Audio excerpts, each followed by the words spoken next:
qu'il y a quand même beaucoup plus de reprises.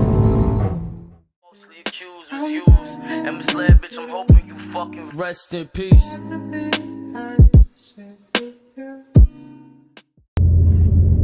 Salut tout le monde, on se trouve aujourd'hui pour une nouvelle vidéo, enfin une vidéo sur ma Mégane 4RS. C'est quelque chose qui a été beaucoup demandé et enfin je peux vous proposer quelque chose dessus. Pourquoi je le fais? Tout simplement pour une bonne raison. C'est simple, il y a des nouvelles modifications qui ont été apportées au véhicule, notamment un passage au banc avec un stage 1, une carte qui a été faite par RS Thun Alsace. Vous allez voir ça dans cette vidéo et puis voilà, j'espère que la vidéo va vous plaire. Si c'est le cas, comme d'habitude, je compte sur vous pour m'aider en mettant un maximum de j'aime. C'est ce qui récompense vraiment mes vidéos et ce qui me permet de me développer sur cette plateforme là. Donc je compte sur vous et tout simplement je vous souhaite bon visionnage. Donc voilà, on est chez MS Racing accompagné de Michael et de Valentin qui est du coup le gérant de RS Thun Alsace avec qui j'ai pu produire cette vidéo. Je me permets de faire une petite séquence avec eux pour qu'ils puissent se présenter chacun au niveau de leur entreprise. Donc pour résumer, RS Thun Alsace, c'est donc Valentin qui m'a fait la carto pour passer la Mégane en stage 1. Et Michael, c'est le propriétaire d'MS Racing qui a permis de faire justement le passage au banc pour voir la carto d'origine et la carto en stage 1. Donc je vous laisse vous présenter, chacun votre tour, regardez qui veut passer en premier. Sachant que même pour moi qui ai l'habitude, c'est toujours bizarre de passer à la caméra, donc soyez indulgents dans l'espace commentaire quand même. Et n'hésitez pas à aller faire un tour, je le précise d'avance, d'ici quelques secondes vous aurez un petit résumé. Et aussi dans la description, vous aurez chaque lien vers le Facebook, Instagram de chacun et je regarderai avec eux directement. Donc voilà, je vous laisse vous présenter. Que je commence? Allez, c'est parti. Ouais, donc du coup, comme tu as dit Alex, Valentin, moi je gère RS Thun Alsace depuis... Enfin, je fais de la reconversion Renault Sport depuis maintenant presque 9 ans. Ok. Voilà, après RS Thun Alsace, c'est un peu plus récent que ça a 4-5 ans. D'accord. Le nom, d'accord. Ok, ouais. Spécialisé Renault Sport essentiellement. Et voilà, on fait des belles choses, que ce soit sur Mégane RS, Twingo RS, QRS. C'est ça, et toi tu es propriétaire en plus d'une Mégane 3 RS que tu as préparée. Hein. Ouais, c'est ça, 350 chevaux sur le banc de Mike là. En mal, couple, t'es à combien? 500 et des brouettes. Vous voyez, c'est plutôt correct. Ah, je me réserve les bonnes cartes, tu vois. Oui, bien évidemment, bien évidemment. Le chef. Voilà. Et toi, Michael? Et du coup, moi, Michael, donc je suis le propriétaire de MS Racing. Donc nous, on a ouvert, c'est assez récent, on a ouvert en mars. Ouais. Voilà, centre de reprogrammation moteur aussi, toute marque, tout modèle, et on fait également les réparations et les modifications. D'accord, ouais. Type piste ou entretien courant. Voilà, ok, entretien courant, mais ça permet aussi chez vous, quand on a un certain véhicule, une certaine gamme ou même une sportive, on peut vraiment venir la préparer sur toute pièce. Vraiment du sur-mesure pour de la maintenance, pour de la pièce, pour de la reprogrammation aussi. Ouais. On peut vraiment aller au bout des choses et accompagner sur piste aussi également. Quoi. Et moi, j'aimerais juste faire dire quelque chose par rapport au banc de puissance. C'est vrai que par rapport aux chiffres qui sont annoncés, beaucoup vont peut-être me dire que vous espérez peut-être plus ou autre, mais il faut savoir que le banc il est vachement honnête ici. On a vraiment la vraie mesure en puissance et c'est beaucoup plus important. Et franchement, par rapport à d'origine, vous allez voir, c'est franchement pas mal. Il y a un gain qui est conséquent. Donc moi, je remercie vraiment Valentin et Michael pour leur travail. Et je vous conseille vraiment de venir chez eux, soit pour les propriétaires de Renault Sport ou toute marque, si c'est chez toi, quoi. Donc voilà. Merci à vous d'avoir participé et profitez bien de cette vidéo et n'hésitez pas à me dire comme d'habitude ce que vous en pensez. Je t'écoute. Donc ça c'est une valise Renault, je vais me brancher sur ta caisse pour déjà faire des logs complets d'origine en fait. Donc là déjà on va regarder un petit peu les mesures d'origine sur le véhicule. Ouais, c'est ça. Donc là, on a fait la prise d'origine, c'est bien ça. Donc explique-nous un peu ce qu'on a fait et du coup les données, ce qu'elles représentent, si c'est possible pour toi. Ouais, c'est bien ça. Donc en fait, ce qu'on a fait là, on a reproduit un tir au banc, mais sur route, c'est-à-dire qu'on s'est mis en 3e et en 4e pour un second tir. D'accord. De demi-tour jusqu'au rupteur. Et pendant cette période-là, en fait, on a fait une acquisition de données. Alors actuellement, on a pris quoi? On a pris tout ce qui est débit d'air, pression de suralimentation, durée d'injection. Et là, après, on va prendre un autre matériel pour faire d'autres types de logs. D'accord, ok. Et là, toutes les informations et autres, ce qu'on voit, c'est en quoi? Tour minute, en barres pour le barre turbo, pour le bar et HPA pour la suralimentation, mais en millisecondes pour la durée d'injection. Ok. Voilà. Et tout ce qui est débit d'air, c'est en grammes par seconde. Ok, parfait. Et là, du coup, ce qu'on va faire, c'est qu'on va maintenant passer sur quelle étape? Celle où on va refaire le tir, mais avec la... Là, on fait exactement le même type de tir, mais avec un autre matos. D'accord, ok. Impeccable. Donc là, on va faire un tir en 3 avec le deuxième programme. On va pouvoir voir ça tout de suite. Ça va commencer à partir de 2000 tours et ça s'arrête à 6005 selon comment tu l'as programmé. Donc hâte de voir ça. Ok, donc là il y a déjà toutes les infos qui passent.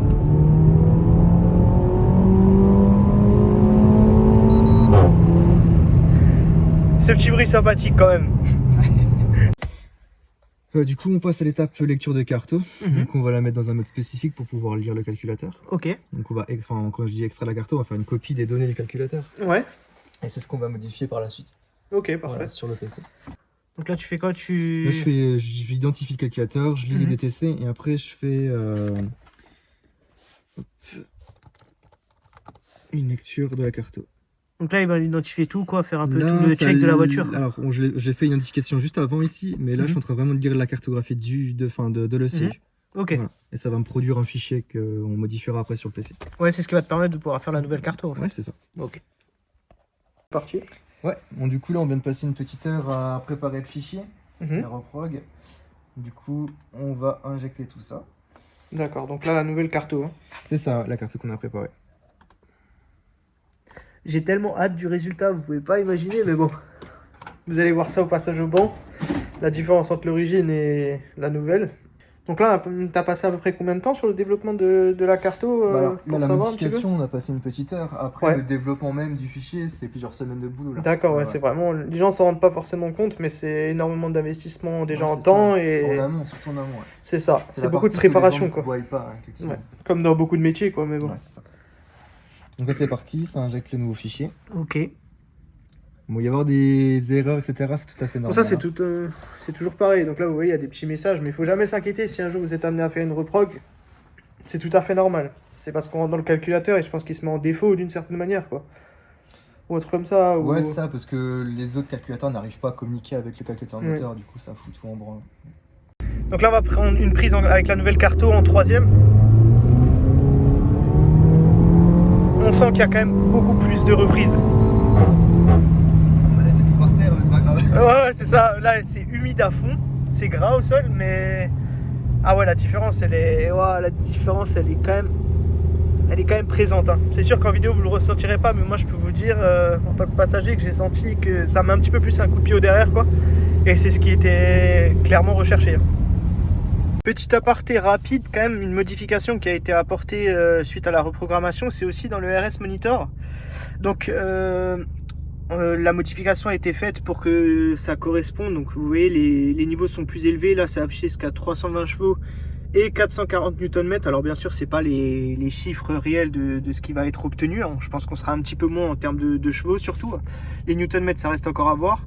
Mais au moins, c'est plus les courbes d'origine avec ici 280 chevaux et ici 390 Nm. Donc, c'est déjà pas mal d'avoir des données qui sont plus proches de la réalité. Et c'est toujours un plus dans la prestation à avoir.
Alors, pour être totalement sincère avec vous, au volant, on ressent une énorme différence en stage 1 comparé à d'origine. Pourtant, sur le papier, le différentiel n'est pas non plus, il y a plus 100 chevaux et autres. Mais c'est vrai qu'on sent une grosse différence, surtout en termes de couple. Sur la reprise, il n'y a plus de moments creux comme auparavant où il pouvait y en avoir. Il n'y en a plus comme avant. C'est vraiment plein de tout le temps en fait. Et c'est surtout ça qui est plus appréciable et qui donne ce côté plus sportif, comme j'aime si bien le dire. Et ça fait vraiment du bien, notamment quand on pousse, on sent vraiment une impulsion beaucoup plus présente et c'est vraiment appréciable. Et je m'en rendais pas compte, mais maintenant que je suis vraiment avec ce stage 1 sur le véhicule, ça n'a plus rien à voir. Ça n'a plus rien à voir et vraiment sur les reprises en 3 et 4, ça pulse beaucoup plus. J'aurais du mal à vous le prouver en vidéo, mais vous pouvez me faire confiance que ça change vraiment tout.